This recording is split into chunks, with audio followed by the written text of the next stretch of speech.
Ambassador Zektar stood before the emergency council with his 4 arms shaking.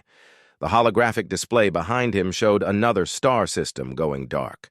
Red marks covered the galactic map like a spreading disease. 12 systems lost in 6 months, Zektar said. His voice cracked despite years of diplomatic training. The Devourers consumed everything. Planets, stations, even the asteroids. Nothing remains but empty space. General Vorth slammed his fist on the council table. How many ships did we lose this time? All of them, Zektar whispered. 300 vessels, gone in 4 hours. The council chamber fell silent. Representatives from 50 species stared at the red zones spreading across their map. Some species had already fled to the outer rim. Others prepared final defenses around their homeworlds. Their ships multiply faster than we can destroy them, Admiral Kess reported. Every world they consume becomes raw material for more vessels. Our intelligence suggests they now have over 10,000 combat ships. General Vorth stood up, his scales turning dark with anger. We need allies. Someone with fresh fleets and new tactics. Who? Zektar asked. We sent requests to every major power. The hegemony refuses to help. The Trade Federation evacuated their core worlds. Even the warrior clans of Targon have gone into hiding. A junior analyst named Rix raised a tentative hand. There might be one option, sir. The council turned to look at the young researcher. Rix activated his personal display and showed a small yellow star on the edge of known space. This system contains a species that might help. They call themselves humans. They live on the 3rd planet from their star. General Vorth laughed bitterly. That backwater? Our scouts visited them 50 years ago, Stone Age primitives playing with chemical rockets. That was 50 years ago, General, Rix said carefully. Recent long-range scans show significant activity. They have spread to multiple worlds in their system. Their technology appears to have advanced rapidly. How rapidly? Zektar asked. Rix pulled up more data. They achieved faster than light travel in less than a century. They built orbital habitats around 6 planets. Most interesting, sir, their home planet is classified as a Class 12 death world. The council members looked at each other in confusion. General Vorth frowned. Class 12? That must be an error. Nothing intelligent evolves on worlds that hostile. The classification is correct, sir, Rix continued. Earth has active tectonic plates, severe weather patterns, deadly radiation from its star, and thousands of predator species. The gravity is 1.2 standard. The atmosphere contains 21% oxygen, which is toxic to most life forms. Admiral Kess leaned forward. How did they survive? We do not know, sir. But survival on such a world would require extreme adaptability and resilience. Our behavioral models suggest they might possess unusual problem-solving abilities. Zektar studied the display showing Earth's solar system. Multiple space stations orbited every major planet. Shipping lanes connected the worlds like a vast web. Show me their military capabilities. Unknown, sir. They do not respond to our communication attempts. Our scouts detected weapon signatures, but the technology appears different from standard galactic designs. General Vorth shook his head. Even if they wanted to help, what could primitives do against the Devourers? We need experienced military forces, not some Deathworld savages with crude weapons. General, Rick said quietly, any species that survived on a Class 12 world might have valuable insights about warfare. The council debated for hours. Some members argued for evacuation to distant galaxies. Others wanted to make final stands at their homeworlds. The Devourers continued consuming systems while they talked. Finally, Zektar made the decision that would change everything. We will contact these humans. If they refuse to help, we lose nothing. If they agree, perhaps their unique perspective will give us new options. This is madness, General Vorth declared. We should spend our remaining time preparing real defenses, not chasing fairy tales about Deathworld warriors. Our real defenses have failed 12 times, Zektar replied. Perhaps madness is what we need. The fastest diplomatic ship in the Alliance fleet prepared for the journey to Earth. As they traveled through hyperspace, the crew reviewed what little information existed about humans. The files contained mostly warnings about their dangerous homeworld and notes about their rapid technological development. "Look at this," Communications Officer Yell said, reading from her display. "Their planet has active volcanoes, massive storms, and creatures that hunt in packs. How did intelligent life survive there?" "Maybe they became very good at fighting," suggested Navigator Pex. The ship dropped out of hyperspace at the edge of Earth's solar system. Immediately, warning signals filled their displays. Massive orbital platforms surrounded the star system like protective shells.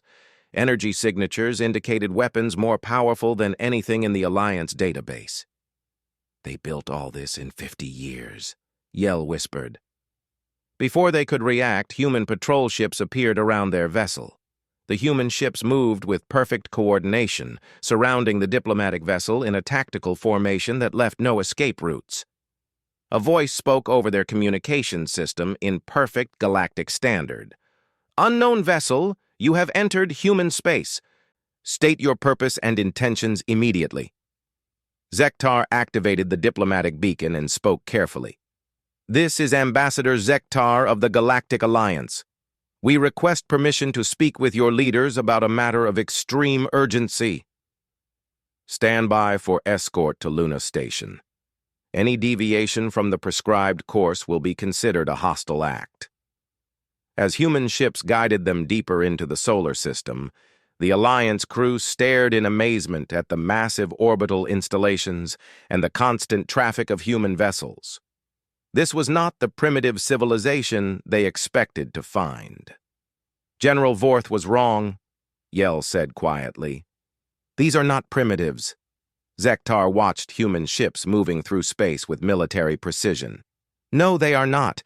The question is whether they will help us, or whether we just made a terrible mistake by coming here." Luna Station overwhelmed the Alliance delegation. The human orbital facility stretched for kilometers in every direction. Ships of all sizes moved through traffic lanes with mechanical precision. Thousands of humans worked in the vast complex without any apparent confusion or conflict. Admiral Jihoon Park met them at the docking bay. He was smaller than most Alliance species, but carried himself with quiet authority. His dark eyes studied the alien visitors with the intensity of a predator evaluating potential threats. "Ambassador Zektar," Admiral Park said in perfect galactic standard. "Welcome to Luna Station. I understand you have urgent business to discuss." "Thank you for receiving us, Admiral," Zektar replied. "We come seeking help against an enemy that threatens all intelligent life in our galaxy." Admiral Park led them through corridors filled with human personnel. Every human they passed moved with purpose and efficiency. The aliens noticed how humans constantly checked their surroundings and maintained awareness of everything around them. "Tell me about this enemy," Admiral Park said as they entered a conference room. Zektar activated his holographic display. Images of destroyed worlds filled the air. "They call themselves the Devourers.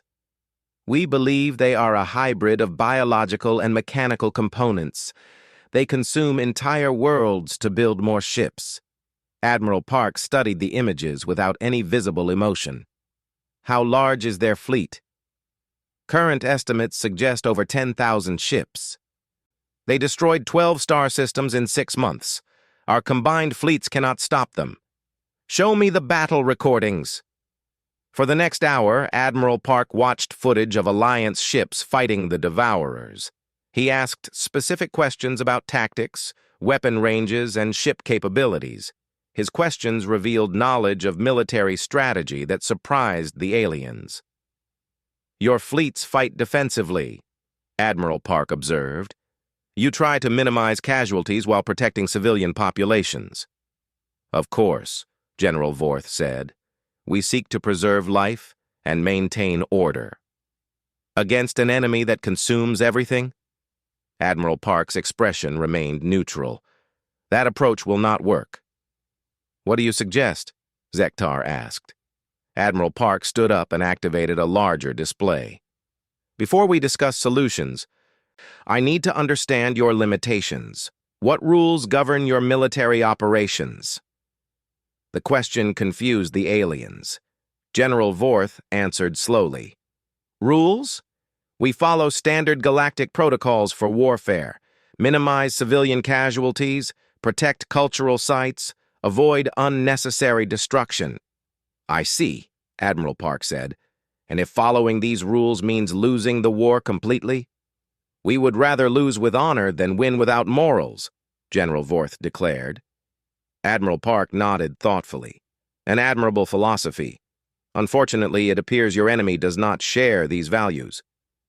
The Admiral activated Earth's military database. Images of human weapons and ships appeared in the holographic display. The Alliance representatives stared in shock at the massive gun batteries and heavy armor plating. These ships are designed for maximum destruction, Zektar said with growing alarm. Yes, Admiral Park replied simply. Human ships are built to eliminate threats completely. But what about civilian casualties, cultural preservation? General Vorth demanded. We avoid harming innocents whenever possible, Admiral Park said. But we prioritize survival over philosophy. If an enemy threatens our existence, we remove that threat by any means necessary. Captain Minseo Chen entered the room carrying a data tablet. She was even smaller than Admiral Park, but moved with the same predatory grace. Her eyes held the cold intelligence of someone who had seen real combat. Admiral, the fleet status report, she said, handing him the tablet. Admiral Park reviewed the information quickly. Captain Chen, please explain to our guests how we would approach the Devourer problem. Captain Chen activated her personal display. Battle scenarios filled the air around them. First, we identify all Devourer assets, ships, production facilities, resource depots. Second, we coordinate simultaneous strikes on every target. Third, we pursue survivors until none remain. That would require enormous military resources, General Vorth protested. Yes, Captain Chen agreed. It would require our full fleet. How many ships do you have? Zektar asked.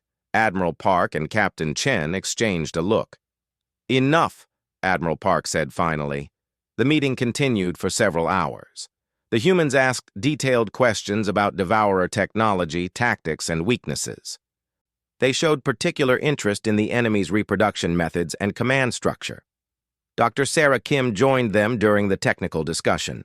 She studied the biological components of the Devourers with scientific fascination rather than fear. Interesting design, Dr. Kim observed. They combine organic adaptability with mechanical precision, very effective for their purpose. Can they be stopped? Zektar asked desperately. Everything can be stopped, Dr. Kim replied. The question is how much force you are willing to apply. As the day ended, Admiral Park made his decision. We will help you fight the Devourers, but you must understand something important about humans. What is that? Zektar asked. We do not fight to win battles, Admiral Park said quietly. We fight to end wars. When humans commit to military action, we do not stop until the threat is completely eliminated. General Vorth looked uncomfortable. What exactly does that mean? Captain Chen answered with disturbing calm. It means, when we finish, there will be no Devourers left anywhere in the galaxy. The Alliance representatives stared at the humans in growing realization. They had come seeking military assistance from what they thought were primitive survivors. Instead, they had found predators more dangerous than the enemy they fled from. When can your fleet deploy? Zektar asked, his voice barely a whisper. Admiral Park checked his data tablet. Mobilization begins immediately. We will arrive at the front lines in 72 hours. That fast? Human military doctrine emphasizes speed and overwhelming force, Captain Chen explained. We do not believe in giving enemies time to prepare countermeasures. As the Alliance delegation returned to their ship, they wondered if they had made a terrible mistake. They came seeking allies against the Devourers.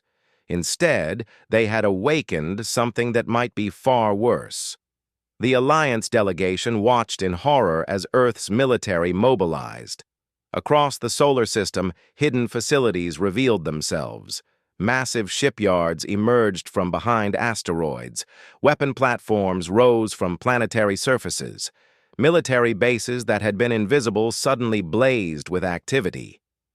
They hid all this from us, General Vorth whispered as their ship observed the preparations.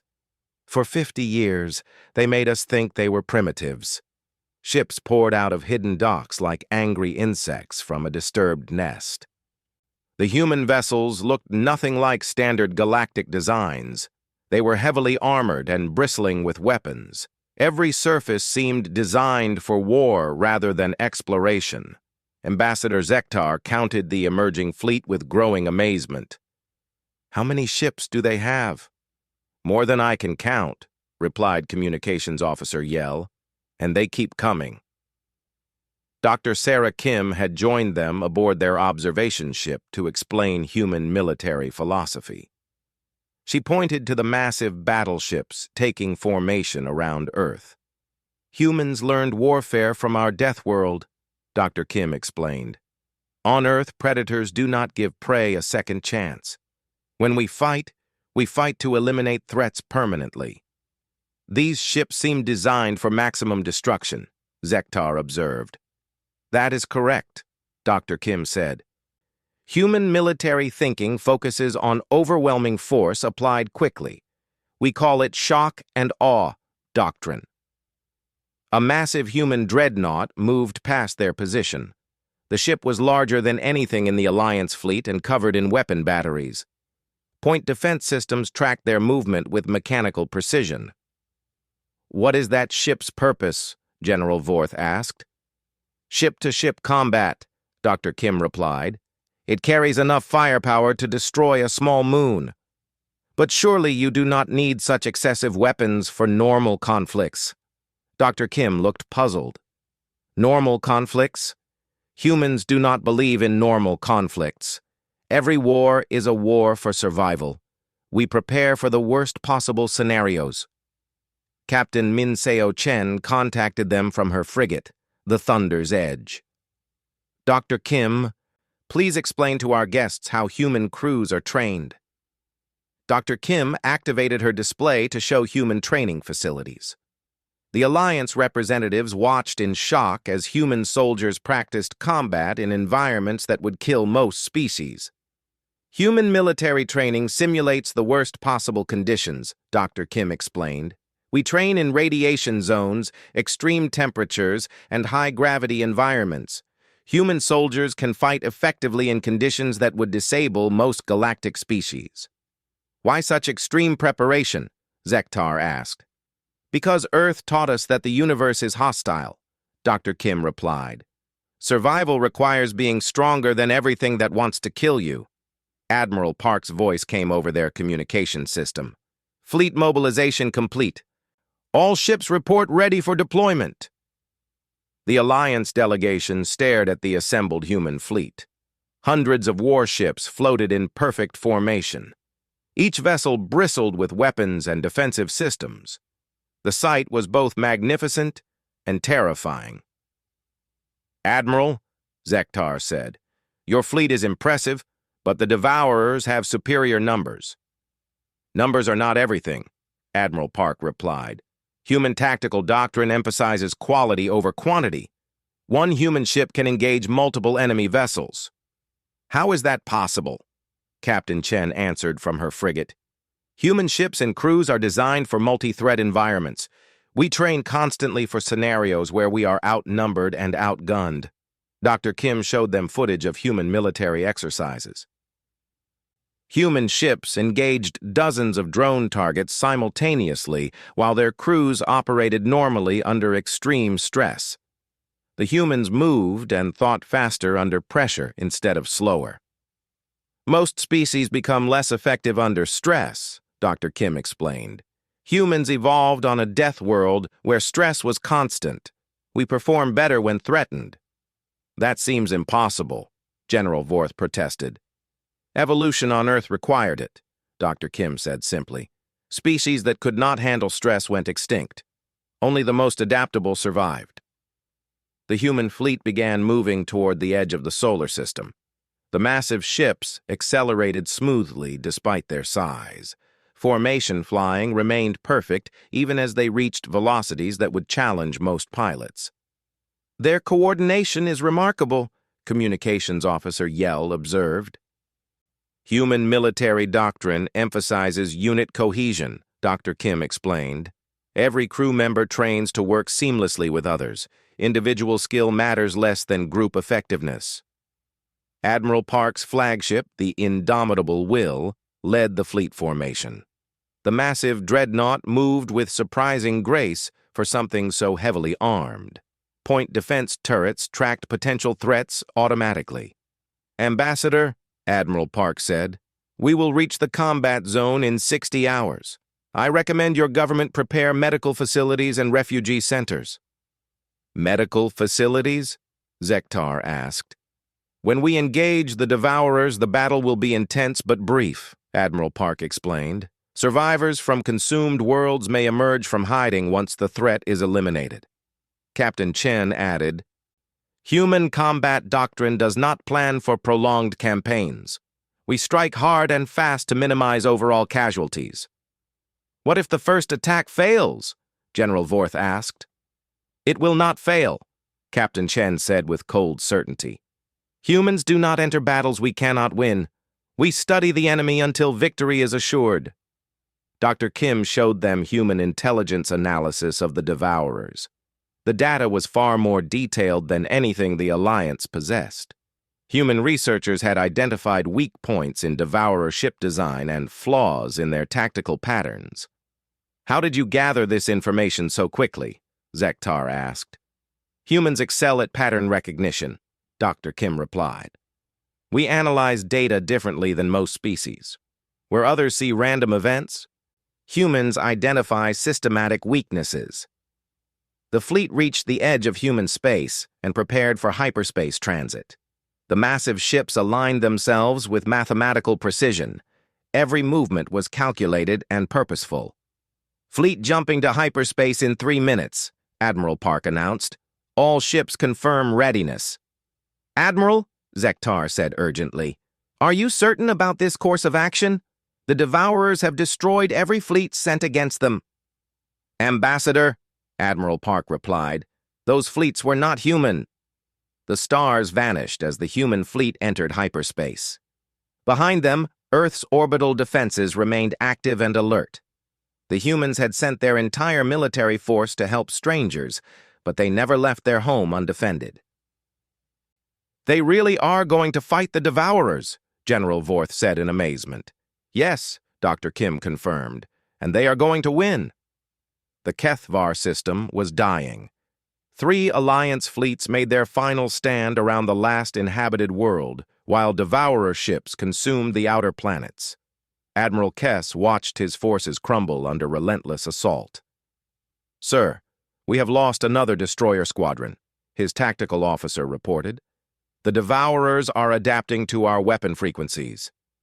Admiral Kess studied the tactical display with growing despair. Red dots representing enemy ships outnumbered his forces 10-1. The Devourers attacked in perfect coordination, overwhelming his defenses with brutal efficiency. "All ships fall back to planetary defense perimeter," Admiral Kess ordered. "We make our stand here."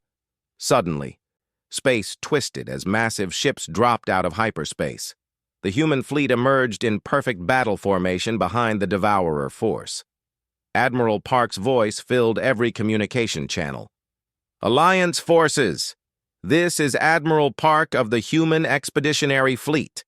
Maintain current positions and avoid our firing lanes." Admiral Kess stared at his display in amazement. The human ships moved with predatory grace toward the enemy fleet. They showed no hesitation, despite being outnumbered 3-1.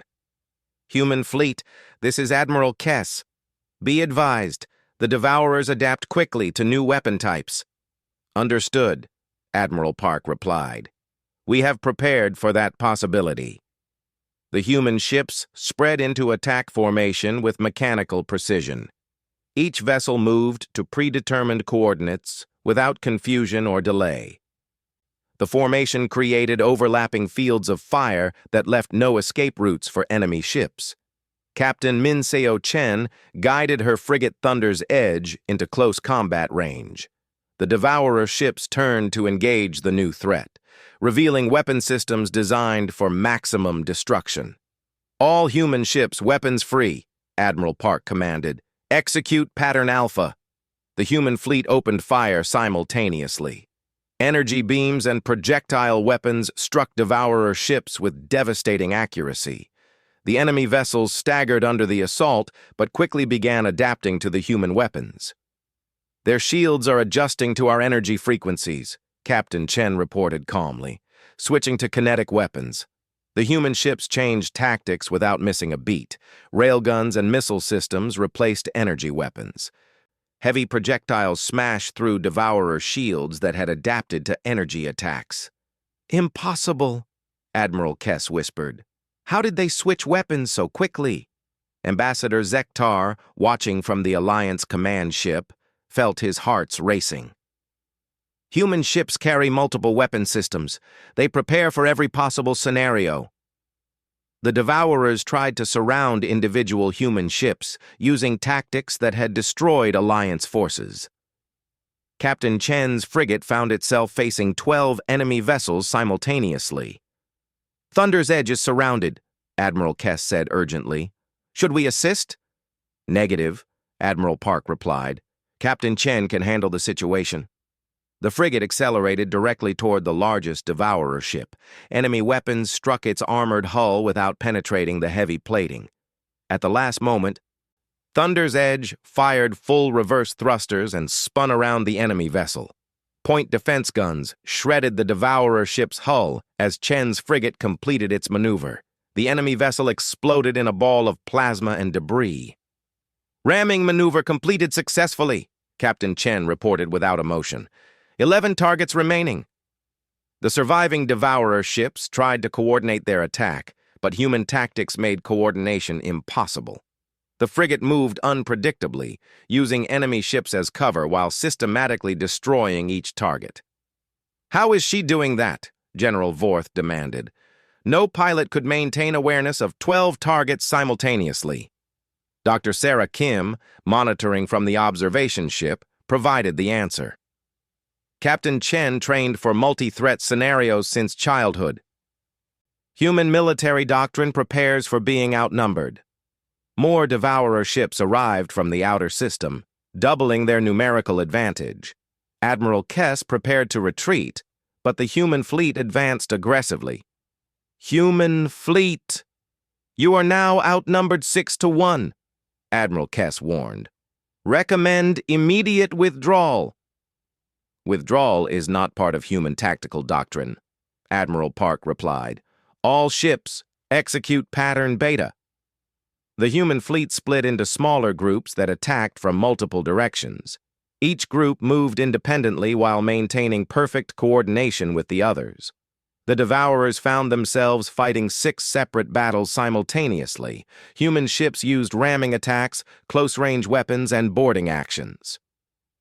Devourer vessels that had adapted to long-range combat could not handle human close combat tactics. They are fighting like predators, Zektar observed with growing amazement. They turn disadvantages into advantages. The first Devourer boarding attempt proved fatal for the attackers. Human Marines met the machine-biological hybrids in hand-to-hand combat. The Devourers discovered that humans were stronger, faster, and more vicious than any species they had encountered. Boarding party eliminated, reported the human Marine commander. Enemy combat effectiveness below expectations. Recommend continued boarding operations. Human ships began deliberately allowing Devourer boarding parties to attack. The machine hybrids found themselves trapped inside human vessels with crews trained for close combat. None of the boarding parties survived. "This is insane," General Vorth said. "They are turning defensive situations into offensive opportunities." The tide of battle shifted dramatically. Devourer ships that had dominated Alliance forces found themselves systematically destroyed by human tactics. The enemy fleet's numerical advantage meant nothing against opponents who fought like cornered predators. Admiral Park's flagship engaged the largest Devourer command vessel. The massive enemy ship carried enough firepower to destroy a small moon, but human engineering proved superior. The indomitable will absorbed devastating attacks while returning fire with weapons designed for maximum destruction. "Their command ship is attempting to retreat," Captain Chen reported. "Should we pursue?" "Negative," Admiral Park replied. "Let them go. They will carry word of this battle to other Devourer forces." "Sir?" Captain Chen sounded confused. "Psychological warfare, Captain. Fear is a weapon more powerful than any gun." The surviving Devourer ships fled the system in complete disorder. For the first time in the war, they retreated instead of fighting to the death. The human fleet watched them go without pursuit. "Why did you let them escape?" Admiral Kess demanded. "Because now they know humans cannot be defeated," Admiral Park explained. "Fear will spread through their fleet faster than any disease." The Alliance forces stared at the battlefield in stunned silence. Devourer ships that had seemed invincible lay destroyed around them. The human fleet remained intact despite being heavily outnumbered. "How many ships did you lose?" Admiral Kess asked. "None," Admiral Park replied simply. The word spread through the Alliance fleet like wildfire. The humans had fought the Devourers and won without losing a single ship. The impossible had become reality. "What happens now?" Zektar asked. Admiral Park studied his tactical display showing Devourer fleet positions throughout the galaxy. "Now we hunt them down. Every last one." The hunt began immediately. Admiral Park divided the human fleet into task forces that pursued fleeing Devourers across 12 star systems. No enemy ship escaped. No production facility survived. The humans showed no mercy to an enemy that had shown none to others. Captain Chen's task force cornered a Devourer production fleet in the Zerion system. The enemy had consumed 2 planets to build a massive shipyard capable of producing hundreds of vessels. Devourer commanders believed the facility was too valuable for anyone to destroy completely. "Massive industrial complex detected," Chen's tactical officer reported. "Estimated production capacity, 500 ships per standard month." "Understood," Captain Chen replied. "Prepare demolition charges." The Alliance liaison aboard Thunder's Edge looked confused. "Captain, surely you plan to capture this facility? The industrial capacity would be invaluable for rebuilding." "Human doctrine does not permit enemy assets to survive," Captain Chen explained patiently. "If we cannot use it, we destroy it." The human ships moved methodically through the shipyard complex. Fusion charges reduced massive construction facilities to glowing plasma. Nothing remained that could be rebuilt or repurposed. "Complete destruction confirmed," Chen reported to Admiral Park. "Industrial capacity eliminated." Across the galaxy, similar scenes played out as human task forces eliminated every trace of Devourer presence. The enemy's distributed command structure proved useless against opponents who systematically destroyed everything they found. Admiral Park's main fleet pursued the core Devourer force toward their home system. Intelligence reports suggested a massive concentration of ships and production facilities around a dead star. The enemy planned to make their final stand in the place where they first emerged. "Long-range sensors detect approximately 3,000 enemy vessels," the tactical officer reported. They appear to be fortifying defensive positions. Excellent, Admiral Park said with satisfaction. They have concentrated their remaining forces for us. Ambassador Zektar, still aboard the human flagship, felt his courage failing. Admiral, 3,000 ships is an enormous force. Perhaps we should request reinforcements from Earth? Unnecessary, Admiral Park replied. We have sufficient forces for this operation. Dr. Sarah Kim studied the sensor data with scientific interest. The Devourers have constructed defensive structures around their base. They believe fortifications will protect them from human tactics. Will they? Zektar asked nervously. No, Dr. Kim said simply. Humans excel at siege warfare. Our ancestors conquered fortified cities when we still used metal weapons. The human fleet approached the Devourer home system with characteristic patience. Admiral Park spent 3 days studying enemy positions and identifying weak points in their defenses. All task force commanders, prepare for Operation Cleansing Fire, Admiral Park announced. We execute simultaneous strikes on all enemy positions. Captain Chen reviewed her mission parameters. Thunder's Edge will lead the assault on the central fortress. Boarding teams stand ready for close combat.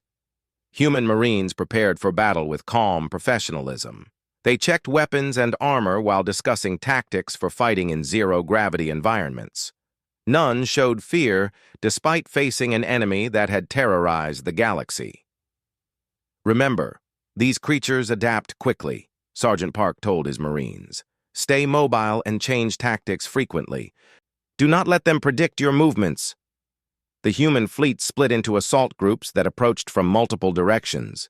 Each group targeted different sections of the enemy stronghold. The Devourers found themselves defending against 6 coordinated attacks simultaneously. All units, commence bombardment, Admiral Park ordered. Human ships opened fire with weapons designed for maximum destruction.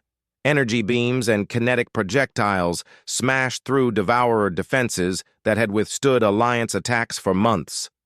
The enemy's defensive positions crumbled under overwhelming firepower. Captain Chen's frigate led the boarding assault on the Central Command facility. Human Marines fought through corridors filled with machine-biological hybrids that showed no fear or mercy. The humans showed less. Sector 7 cleared, Sergeant Park reported. Enemy resistance decreasing. They cannot adapt to our close combat techniques. The Devourers had evolved for space combat and consumption of resources. They had not prepared for hand-to-hand fighting against creatures that had survived on the ultimate death world. Human superiority in personal combat proved absolute. Central Command secured, Captain Chen reported. All enemy command personnel eliminated. Across the system, human task forces systematically destroyed every Devourer asset. Production facilities, weapons platforms, and support vessels disappeared under relentless assault.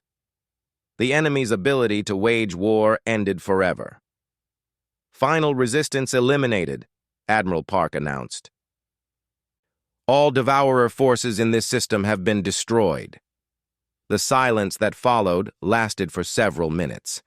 Alliance forces monitoring the battle could barely believe what they had witnessed. The enemy that had seemed unstoppable lay completely defeated.